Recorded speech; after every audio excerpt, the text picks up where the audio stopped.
People wake up in the morning, they begin to think about their problems. Those problems are circuits of memories in the brain. Each one of those memories are connected to people and things at certain times and places. And if the brain is a record of the past, the moment they start their day, they're already thinking in the past. Each one of those memories has an emotion. Emotions are the end product of past experiences. So the moment they recall those memories of their problems, they all of a sudden feel unhappy, they feel sad, they feel pain. Now, how you think and how you feel creates your state of being. So the person's entire state of being when they start their day is in the past. So what does that mean? The familiar past will sooner or later be predictable future. So if you believe that your thoughts have something to do with your destiny, and you can't think greater than how you feel, or feelings have become the means of thinking, by very definition of emotions, you're thinking in the past. And for the most part, you're going to keep creating the same life. So then people grab their cell phone, they check their WhatsApp, they check their text, they check their emails, they check Facebook, they take a picture of their feet, they post it on Facebook, they tweet something, they do Instagram, they check the news, and now they feel really connected to everything that's known in their life. And then they go through a series of routine behaviors. They get out of bed on the same side, they go to the toilet, they get a cup of coffee, they take a shower, they get dressed, they drive to work the same way, they do the same things, they see the same people, they push the same emotional buttons, and that becomes the routine, and it becomes like a program. So now they've lost their free will to a program, and there's no unseen hand doing it to them. So when it comes time to change, the redundancy of that cycle becomes a subconscious program. So now 95% of who we are by the time we're 35 years old is a memorized set of behaviors, emotional reactions, unconscious habits, hardwired attitudes, beliefs, and perceptions that function like a computer program. So then a person can say with their 5% of their conscious mind, I want to be healthy, I want to be happy, I want to be free. But the body's on a whole different program. So then how do you begin to make those changes? Well, you have to get beyond the analytical mind, because what separates the conscious mind from the subconscious mind is the analytical mind. And that's where meditation comes in, because you can teach people through practice how to change their brainwaves, slow them down. And when they do that properly, they do enter the operating system where they can begin to make some really important changes. So most people then wait for crisis or trauma or disease or diagnosis. They wait for loss, some tragedy to make up their mind to change. And my message is, why wait? And you can learn and change in a state of pain and suffering, or you can learn and change in a state of joy and inspiration. And I think right now, the cool thing is that people are waking up. Most people spend 70% of their life living in survival and living in stress. So they're always anticipating the worst case scenario based on a past experience. And they're literally, out of the infinite potentials in the quantum field, they're selecting the worst possible outcome, and they're beginning to emotionally embrace it with fear. And they're conditioning their body into a state of fear. Do that enough times, the body has a panic attack without you. You can't even predict it because it's programmed subconsciously. So people become addicted to the rush of those emotions, and they use the problems and conditions in their life to reaffirm their limitation, so at least they can feel something. So now when it comes time to change, you say to the person, why are you this way? Well, every time they recall the event, they're producing the same chemistry in their brain and body as if the event is occurring, firing and wiring the same circuits and sending the same emotional signature to the body. Well, what's the relevance behind that? Well, your body is your unconscious mind. In a sense, if you're sitting down and you start thinking about some future worst case scenario that you're conjuring up in your mind, and you begin to feel the emotion of that event, your body doesn't know the difference between the event that's taking place in your world, outer world, and what you're creating by emotion or thought alone.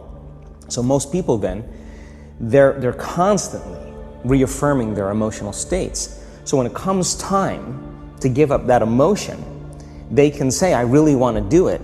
But really the body is stronger than the mind because it's been conditioned that way. So the servant now has become the master. And the person all of a sudden, once they step into that unknown, they'd rather feel guilt and suffering because at least they can predict it. Being in the unknown is a scary place for most people because the unknown is uncertain. People say to me, well, I can't predict my future. I'm in the unknown, and I always say the best way to predict your future is to create it. Not from the known, but from the unknown. What thoughts do you want to fire and wire in your brain? What behaviors do you want to demonstrate in one day? The act of rehearsing them mentally, closing your eyes, and rehearsing the action. Rehearsing the reaction of what you want, or the action? The action of what you want. By closing your eyes and mentally rehearsing some action.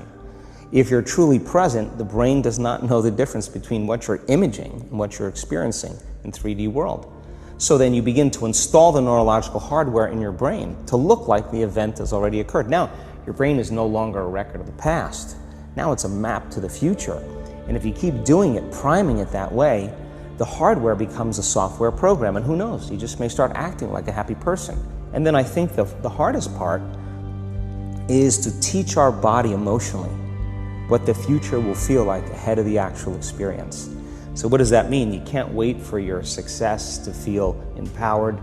You can't wait for your wealth to feel abundant.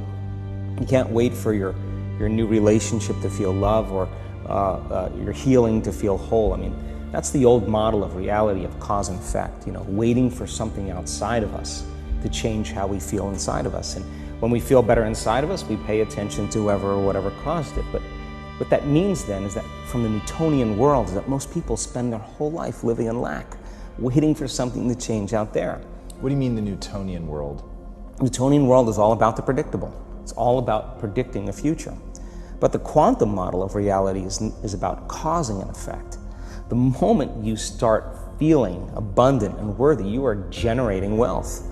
The moment you're empowered and feel it, you're beginning to step towards your success. The moment you start feeling whole, your healing begins. And when you love yourself and you love all of life, you'll create an equal. And now you're causing an effect. And I think that's the difference between living as a victim in your world, saying, I am this way because of this person or that thing or this experience. They made me think and feel this way. When you switch that around, you become a creator of your world, and you start saying, my thinking and my feeling is changing an outcome in my life. And now that's a whole different game, and we start believing more that we're creators of reality. And most people, when they have a thought, they just think that that's the truth. And I think one of my greatest realizations in my own journey was, just because you have a thought doesn't necessarily mean it's true. So if you think 60 to 70,000 thoughts in one day, and we do, and 90% of those thoughts are the same thoughts as the day before, and you believe that your thoughts have something to do with your destiny, your life's not going to change very much, because the same thought leads to the same choice leads to the same behavior creates the same experience, and the same experience produces the same emotion. And so then the act of becoming conscious of this process to begin to become more aware of how you think, how you act, and how you feel. It's called metacognition. And so then, why is that important? Because the more conscious you become of those unconscious states of mind and body, the less likely you're going to go unconscious during the day. And that thought is not going to slip by your awareness unchecked, because it means to know thyself. The word meditation means to become familiar with. So as you become familiar with the thoughts, the behaviors, and the emotions of the old self, you're retiring that old self. As you fire and wire new thoughts and condition the body into a new emotional state, if you do that enough times, it'll begin to become familiar to you. So it's so important, just like a garden. If you're planting a garden, you got to get rid of the weeds. You got to take the plants from the past year and you got to pull them out. The rocks that sift to the top that are like our emotional blocks, they have to be removed. The soil has to be tenderized and broken down. We have to make room to plant a new garden. So primarily, we learn the most about ourselves and others when we're uncomfortable. Because the moment you move into that uncomfortable state, normally a program jumps in.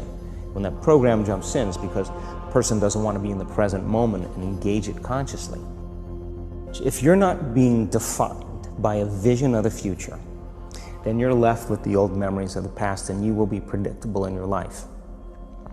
And if you wake up in the morning and you're not being defined by a vision in the future, as you see the same people and you go to the same places and you do the exact same thing at the exact same time, It's no longer that your personality is creating your personal reality. Now your personal reality is affecting or creating your personality.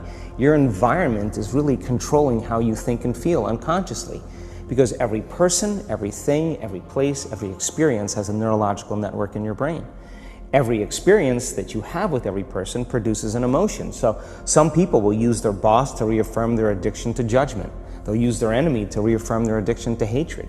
They'll use their friends to reaffirm their addiction to suffering. So now they need the outer world to feel something. So to change then is to be greater than your environment, to be greater than the conditions in your world. And the environment is that seductive. So then why is meditation the tool? Well, let's sit down, let's close our eyes. Let's disconnect from your outer environment. So if you're seeing less things, there's less stimulation going to your brain. If you're playing soft music or you have earplugs in, less sensory information coming to your brain, so you're disconnecting from your environment. If you can sit your body down and tell it to stay like an animal, stay right here.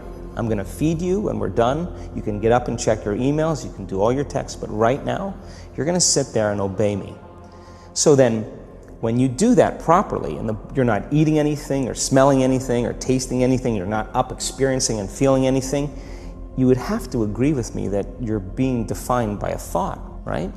So when the body wants to go back to its emotional past, and you become aware that your attention is on that emotion, and where you place your attention is where you place your energy, you're siphoning your energy out of the present moment into the past, and you become aware of that, and you settle your body back down in the present moment, because it's saying, well, it's 8 o'clock, you normally get upset because you're in traffic around this time, and here you are sitting, and we're used to feeling anger, and you're off schedule.